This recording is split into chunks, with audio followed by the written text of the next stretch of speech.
आप सभी लोगों का new education hub teach bye Kapil sir YouTube channel में स्वागत है। आज हम लोग पढ़ेंगे क्लास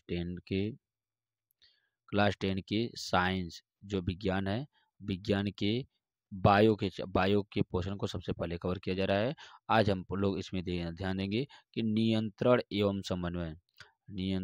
एवं समन्वयन के जितने भी इम्पोर्टेंट एमसीक्यू हैं या जितने भी बहुविकल्पी क्वेश्चन हैं सभी को एक एक कर देखेंगे। अब हम सब चलते हैं इसमें। आपका 50+ आपका इसमें ऑब्जेक्टिव क्वेश्चन दिया गया है। ये सभी के सभी आपके एग्जाम पॉइंट ऑफ व्यू से वो मोस्ट इंपॉर्टेंट होंगे। इसलिए सब प्रत्येक क्वेश्चन को एक एक आप बहुत ही बारीकी से ध्यान से देखिएगा। 1 से 2 बार इस वीडियो को देख लीजिएगा, आपको पूरा का पूरा क्वेश्चन आपको याद हो जाएगा, क्योंकि इससे ही आपका 20 क्वेश्चन जुड़ा हुआ है। 20 क्वेश्चन आपका सही रहेगा तो आपका 70 में से 50 नंबर थियोरी में से लाना पड़ेगा और 20 नंबर आपका ऑब्जेक्टिव क्वेश्चन रहेगा। इसमें बहुत अधिक मेहनत करने की आवश्यकता नहीं होती है। इसमें आपको एक नंबर एक टिक लगाने से, एक गोला भर देने से आपका एक नंबर पूरा का पूरा हो जाता है। इस प्रकार से क्वेश्चन नंबर 1 की ओर हम लोग बढ़ते हैं। तो कहा जा रहा है इसमें क्वेश्चन है, मादा लिंग हार्मोन्स क्या कहलाता है। तो मादा लिंग हार्मोन्स क्या है? एस्ट्रोजन है। देखिए, एंड्रोजन आपका मादा हार्मोन्स नहीं है। इंसुलिन आपका दोनों में पाया जाने वाला है। इस प्रकार से हम कहते हैं ये ऑप्शन गलत है। तो क्या एस्ट्रोजन आपका मादा लिंग हार्मोन्स कहलाता है। एक क्वेश्चन देखिए कितना इंपॉर्टेंट है। ये 2013, 2014, 2018, 2023, 18, 17, 18 दोनों में एग्जाम में पूछा हुआ क्वेश्चन है। तो ये सभी के सभी मोस्ट इंपॉर्टेंट क्वेश्चन है। हम वही क्वेश्चन लाते हैं जो आपके एग्जाम के लिए इंपॉर्टेंट है। आपके अभी इस वीडियो को देखते रहिएगा।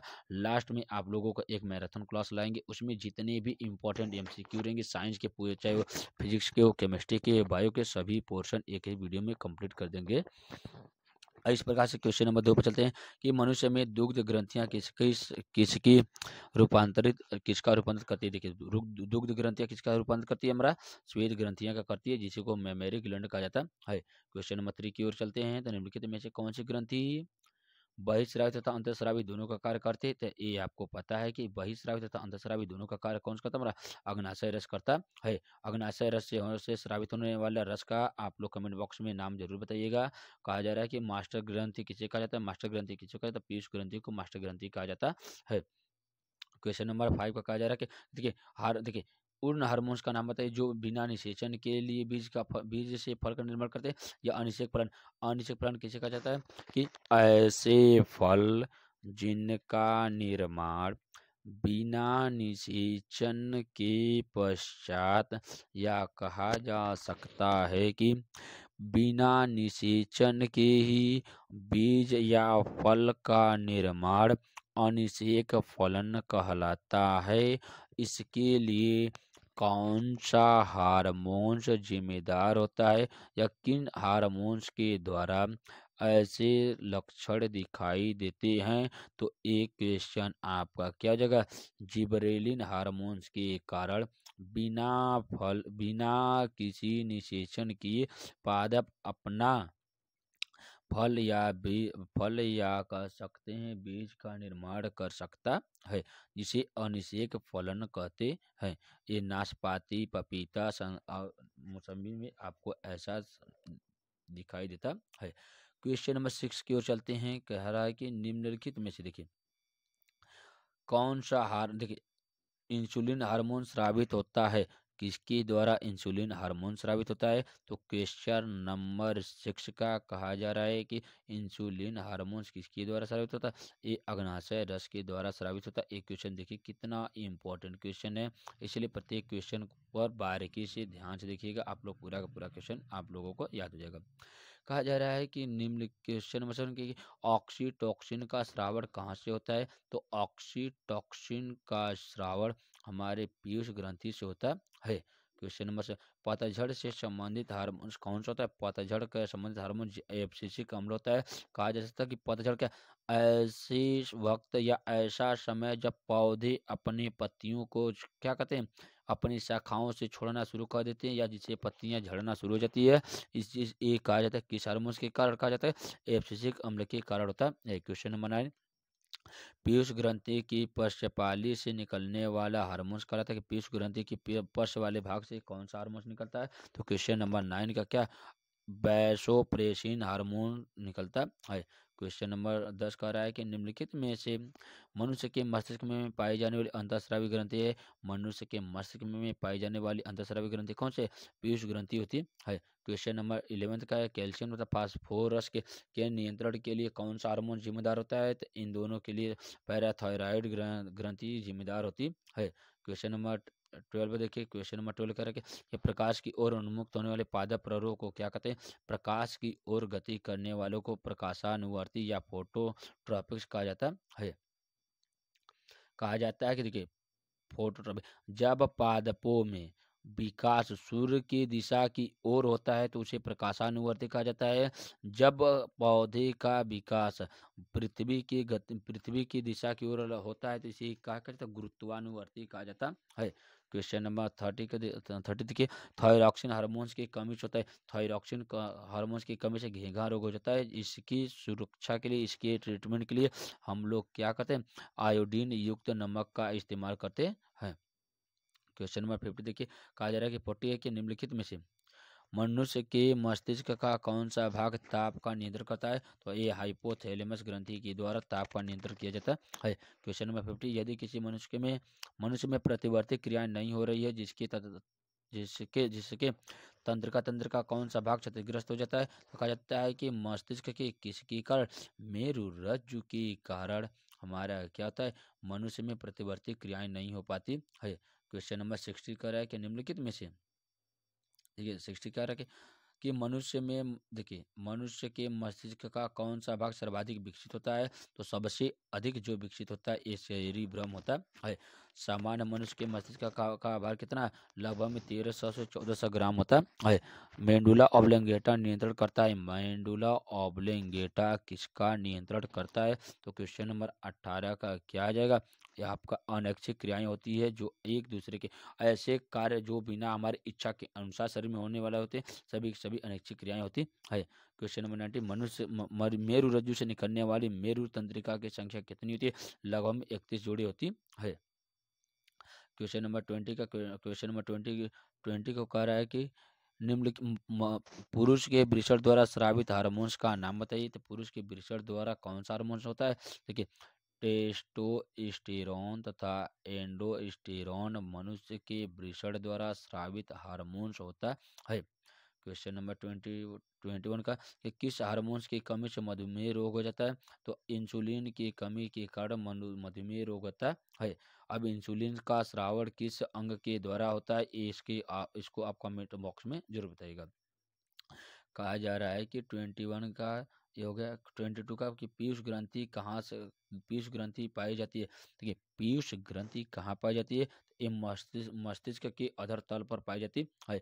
कौन सा पादप हार्मोन कोशिका विभाजन में कहा जाता है कि देखिए पादप हार्मोन्स कोशिका विभाजन में, देखिए कोशिका विभाजन किसे कहते हैं? जब कोशिकाओं में वृद्धि होकर वो एक या दो से अधिक भागों में टूटना शुरू कर देती है या टूट जाती है तो इसी को क्या कहता है? कोशिका विभाजन कहा जाता है। कोशिका विभाजन दो प्रकार से होता है। कौन सा होता है? समसूत्री विभाजन तथा अर्धसूत्री विभाजन होता है। अब कहा जाता है कि कौन से हार्मोन्स के कारण होता है? तो आपका 23 का ऑप्शन नंबर ए साइटोकाइनिन के द्वारा किया जाता है। क्वेश्चन नंबर 24 का हार्मोन क्या है? तो क्वेश्चन नंबर 24 का हार्मोन से क्या है? तो इसके लिए आपका प्रोटीन, देखिए हार्मोन क्या है? प्रोटीन होता है। ये क्वेश्चन 2024 में आया हुआ क्वेश्चन होता है। देखिए कहा रहा है कि निम्नलिखित में से कौन सा पादप हार्मोन्स है? देखिए आप इंसुलिन पादप हार्मोन्स नहीं है। हिपेरिन के कारण रक्त में पाया जाता है, इसमें नहीं होता है। जिबरेलिन पादप हार्मोन्स है। फिरोमोन ये आपका पादप हार्मोन्स नहीं है। तो कहा जाता है कि जो जिबरेलिन है ये पादप हार्मोन्स होता है। अब उसके बाद देखिए 26 का कि घेंघा रोग का नियंत्रण करता है। घेंघा रोग किसके कारण? थायरॉक्सिन के कारण घेंघा रोग का नियंत्रण किया जाता है। क्वेश्चन नंबर 27, निम्नलिखित में से कौन सा टेस्टोस्टेरोन हार्मोन्स का कार्य नहीं होता? टेस्टोस्टेरोन देखिए मनुष्य लड़कों में यौनावस्था के लक्षणों का नियंत्रण करना ये है। शुक्राणु का नियंत्रण करना ये भी है। हड्डियों का पेशियों का विकास करना, देखिए हड्डी और पेशियों का विकास करना ये भी है। लेकिन शरीर के वृद्धि के लिए उपापचय का नियंत्रण करना ये उसमें कार्य नहीं होता है।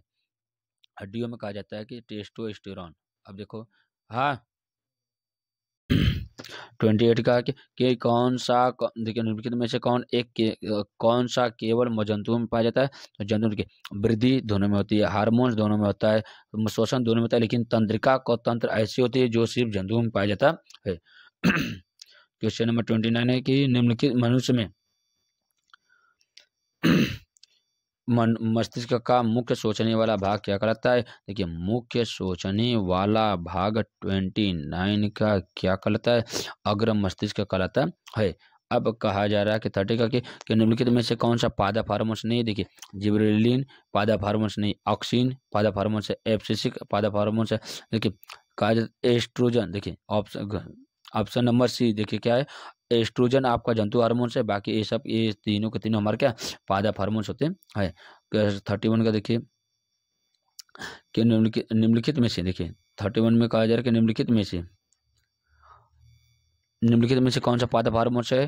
तो देखिए पादप हार्मोन्स अभी आपको बताया, टेस्टोस्टेरोन जंतु हार्मोन्स है, एड्रेनलिन पादप हार्मोन्स जंतु हार्मोन्स है, थायरॉक्सिन जंतु हार्मोन्स है, लेकिन साइटोकाइनिन पादप हार्मोन्स होता है। 32 का देखिए 32 का रहा है कि निम्नलिखित में से देखिए दो तंत्रिका कोशिकाओं के मध्य खाली स्थान को क्या कहा जाता है, ये सिनेप्सिस कहा जाता है।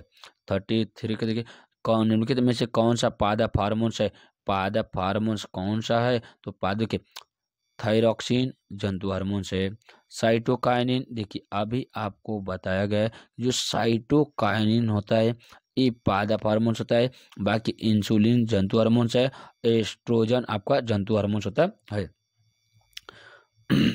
34 का देखिए 34 का रहा है कि निम्नलिखित में से कौन सा एक पादप हार्मोन्स है। तो पादप हार्मोन्स अभी हार्मोन देखिए इंसुलिन पादप हार्मोन्स नहीं है, जिबरेलिन आपका अभी बताया गया, जिबरेलिन आपका पादप हार्मोन्स है, बाकी ये दोनों हमारे जंतु हार्मोन्स होते हैं। 35 को देखिए वृद्धि हार्मोन स्रावित होता है, वृद्धि हार्मोन्स किसके द्वारा, पीयूष ग्रंथि के द्वारा हार्मोन स्रावित होता है।